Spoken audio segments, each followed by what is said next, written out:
Can't see anything. Keep in a straight line. Mate, I'm going to be sick. 40 mile an hour. Hi guys, and welcome back to Archie Hamilton Racing and to another video where you can see, well, this is going to be an interesting one because, as you know, I do a lot with Surrey Police. I'm passionate about road safety, and in today's video this is what it's all about, and we've got some really key messages which we cannot wait to share with you. Currently we are on a runway. This is the place where I do the drag races. We are not doing a police car versus a Range Rover, that is not happening, but what we're doing is this is all about drink driving. Never should do it, it's never an excuse, it should never happen, and on the lead up to Christmas it's that time of year when it happens more. And we're going to get a chance to simulate how many drinks will affect my reactions, and you are going to be shocked. So what we have on the runway is we have the V8 Range Rover Sport, which I'm using for a little bit, and also a very cool police car from Surrey Police. I love the marked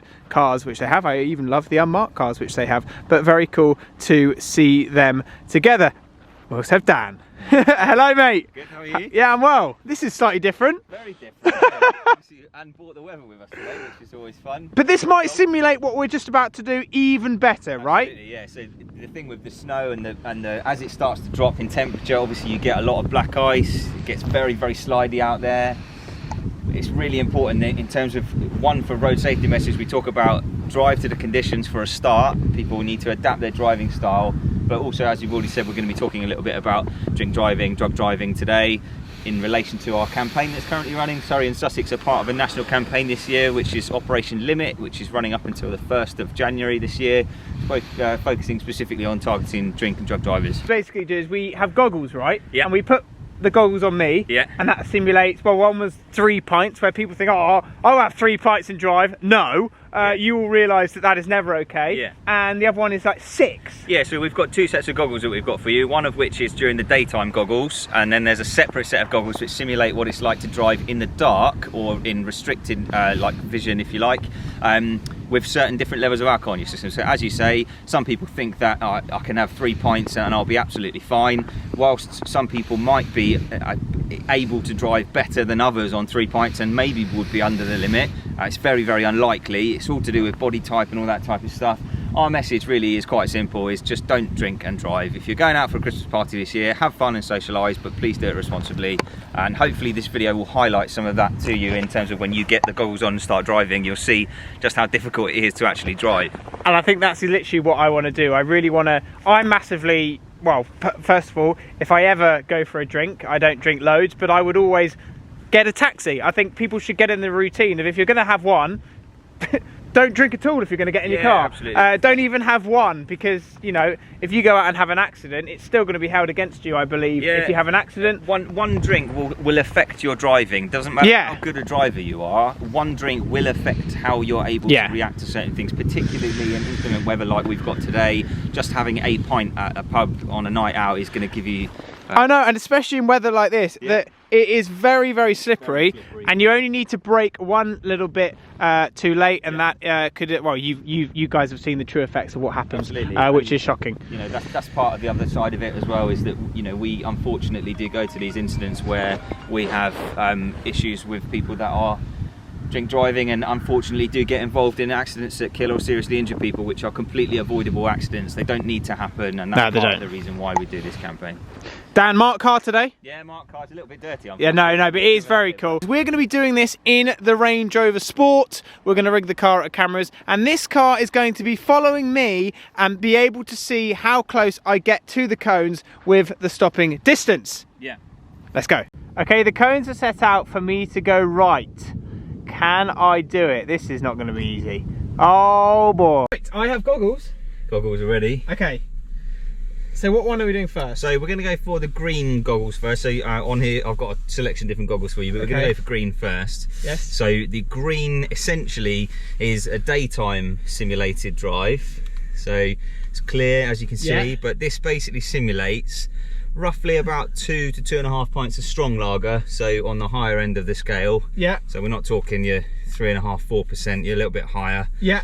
Or 2 large glasses of wine, maybe, if you're that way inclined for a bit of wine, or roughly 4 or 5 shots of vodka. is this is what this is equivalent to.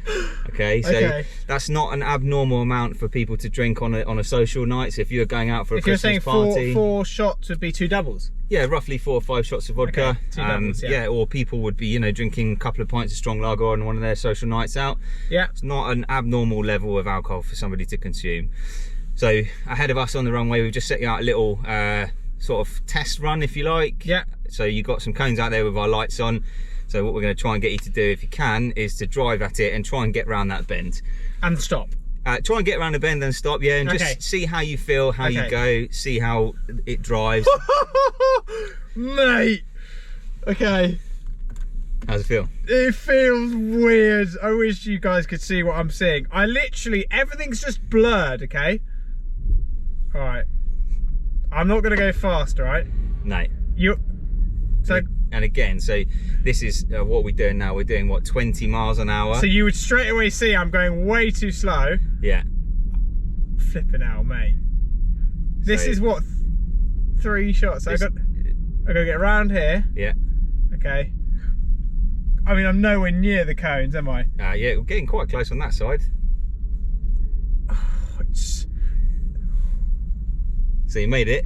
I feel drunk now. So mate, it's just, do you know what? I couldn't even brake in time. Yeah. My foot was like, everything was like feathering the throttle. But if you're going around a dual cat, like a B road, yeah, you're going to turn into early, clip a tree. So it basically simulates what it feels like. So it puts all of your orientation off. So as you get drunk, that's kind of how that starts to feel. So your reaction times become slower because your brain can't process what's happening in front of you as quick. Makes you feel ill. Yeah. It's good though. Not great, is it? Okay. So that's the first one. So as this goes on, we'll start to increase them and put some other factors in like darkness. I'll give you some drug drive goggles as well. Oh, the high level, right? Okay, so these are high level. So these ones simulate an increased level of alcohol consumption. So for this one, you're talking about 4.5 pints of stronger lager, 6-ish%. 4 glasses of wine, roughly. This one up to about 9 to 10 shots of vodka. Whoa! Oh my, mate! I can't see what I can't even feel where the gear shift is. So this is starting to get towards the level of what you would feel if you were up at that level. That is absolutely outrageous. So on your last one, you know, we're talking probably under half of what this one is. Wow. Okay, I'll give it a go. Give it a go. Oh my! I literally can't even see my hands. I can't see the speedo. Dan, I can't see the speedo. Okay, so you did 5 miles an hour at the moment. Dan, I generally can't see the speedo. So all of what you're experiencing now is what somebody who is drunk and driving are telltale signs when we see people that are drunk. I'm doing 8 miles an hour. Doing 8 miles an hour. I can't see anything. Can't see anything. I can tell you now your line is way off of where you need to be. I can't see where I'm going. I'm miles off it.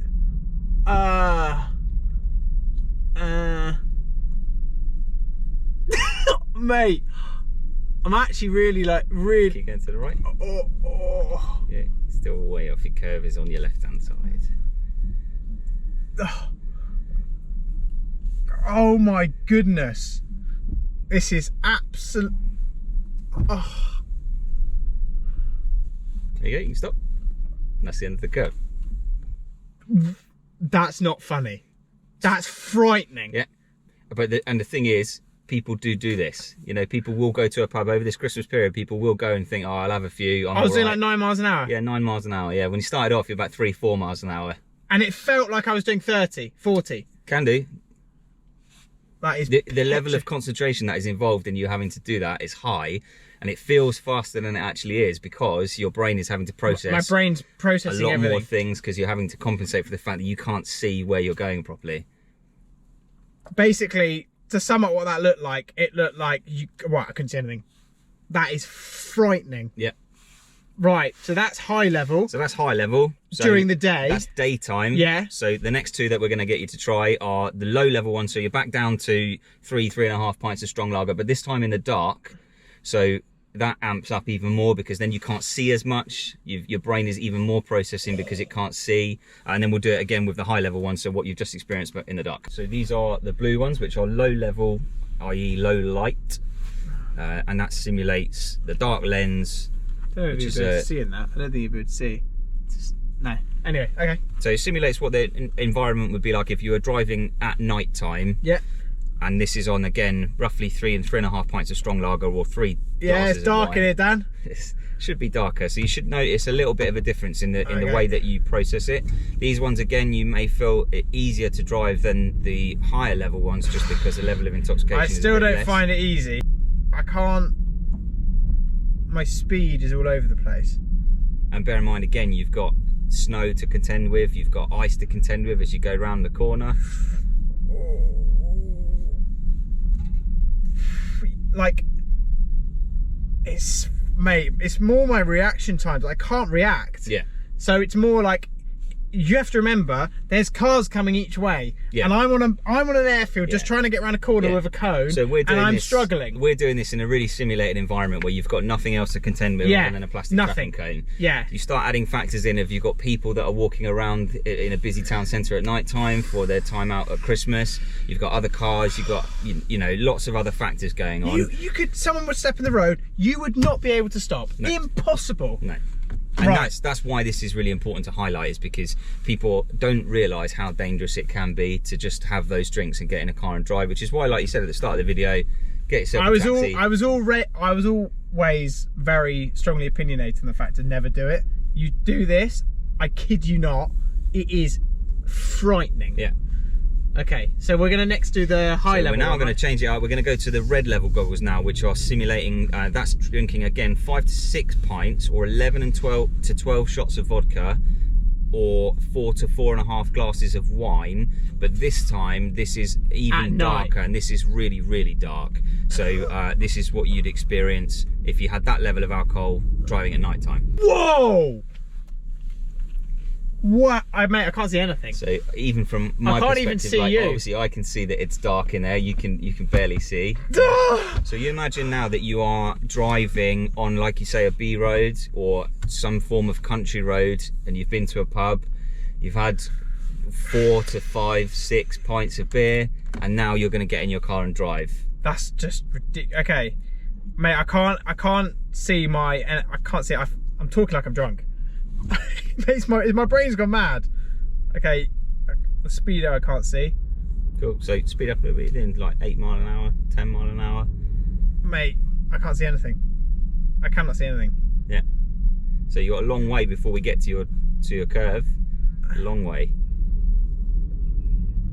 Oh my goodness, I can't, mate. I genuinely have no idea where I am.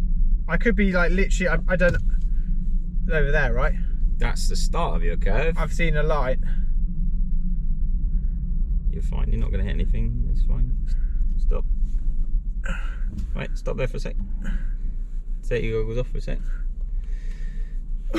So the start of your curve, you can't really see it, but it's way back this way. And when I said stop, you were actually going to drive straight ahead of you through that curve. It's like the biggest eye opener I've ever had. It's mental. Yeah. And generally doesn't surprise me why you guys end up going to so many fatals of people drink driving, thinking it's okay. Yeah. Because you can't see where you're going. No. You can't see anything. You're just like, you would wipe out a family of 10 within a split second. Yeah. So and that's the thing. It's so dangerous. People have a perception that, you know, I can have a couple of drinks and I'm fine. And it's just, we're not saying don't socialise and don't have fun. That's not what the message is. We want people to enjoy themselves and to have a good time over Christmas, see their friends and family, but we want to make sure that everyone actually gets to see their friends and family by being sensible with their drinking. And if you are going to go out on a night out, just get yourself a taxi. Get a taxi, not worth it. Get yourself a designated driver who either doesn't drink or doesn't want to drink, and get them to drive home for you, because you will make it home safer, and it will be safer for everybody else if you do that. First part done. Okay, so you would have seen my reactions were very limited. I feel really dizzy. It was a really difficult thing to do, and it's mind blowing. But we're doing something a little bit different now. So we've done trying to get around a corner, which is very slow and not fast at all. What we're going to do now is we're going to do braking distance. Basically, I need to stop where I think the hazard is, and we're going to see how close to these cones that basically I can get. So if I overshoot it or go before it, Well, basically, just stop at the cones. That's a simple fact. It's basically what I'm seeing. Literally, this is what I'm seeing. It's... There's a police car over there, very blurred. These are the strong goggles at night. That is petrifying. That's basically what I have been seeing, is nothing. So what we're going to do now is a slightly different test. So you've done a curve test. Yeah. So what I want you to do now is we've set up some cones down there with some blue flashing lights on. I don't know if you can see the blue flashing lights. Can't see them. Can you? Okay. What I want you to do is, as you drive towards this, we're going to do 2 tests, one at 30 and then maybe try one at 50. Mm-hmm. Get up to 30 mile an hour. I'll tell you when you're at 30, and I want you to brake when you think, or brake before you get to that hazard. So if you imagine the cones are your hazard, we want you to stop before you get into that cone section. Okay. Okay, just to highlight the difference in terms of braking and capabilities. Okay. All right. Yeah. Okay, so 20 mile an hour at the moment. That's 30. Okay, so keep it there. And we want you to stop before the cones. That's your hazard, before the cones. Mate, I can't see anything. I can't see anything. Mate, I can't see anything. Am I going to hit them?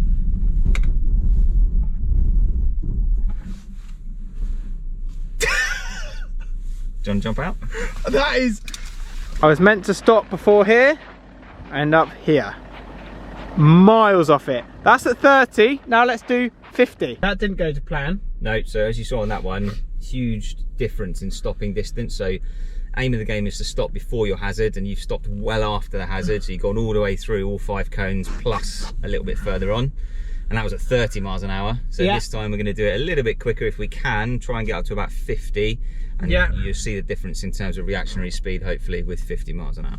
Okay. All right. Just tell me if I'm anywhere near. I always see his blue lights. Frightening. Keep going. 20 mile an hour. 30 mile an hour. Mate, I can't see anything. Keep in a straight line. Mate, I'm going to be sick. 40 mile an hour. Mate, I can't see anything. I can't see anything. 42.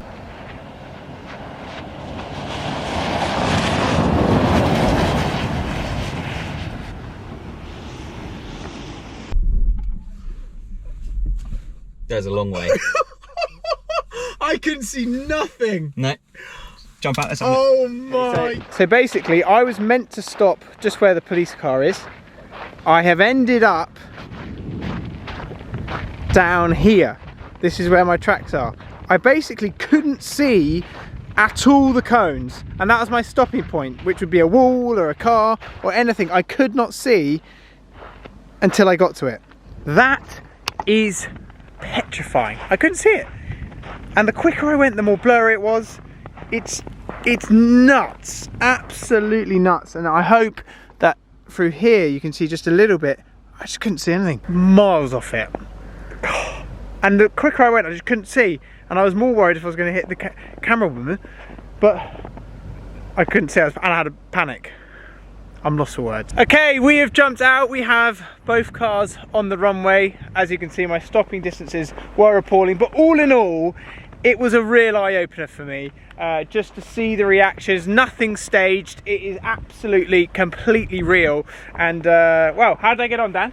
Not very well at all. No. But that's the point of why we wanted to do that, is just to demonstrate to people how difficult it actually is to be safe on the roads and drive to the conditions when you are intoxicated through drink or drugs. And yeah, so please be safe. Please don't do it. Please get taxis. I hope that will be enough to prompt you not to do it and get taxis. And yeah, it's not worth it. And this is all part of the campaign. Yep. Which is called? It's called Operation Limit, which is a national campaign which is running throughout the whole of the UK. Surrey and Sussex Police, obviously, for our forces, are leading that. And yeah, that's running up until the 1st of January. So you can expect to see more presence out on the roads, education as well as enforcement. If you are going to drink drive, we will catch you and we will prosecute you. You will get done eventually. Anyway, make sure you check out Surrey Police, and hopefully soon I'm coming back out for another night shift. Hopefully, yeah. Yes! Anyway, see you very soon.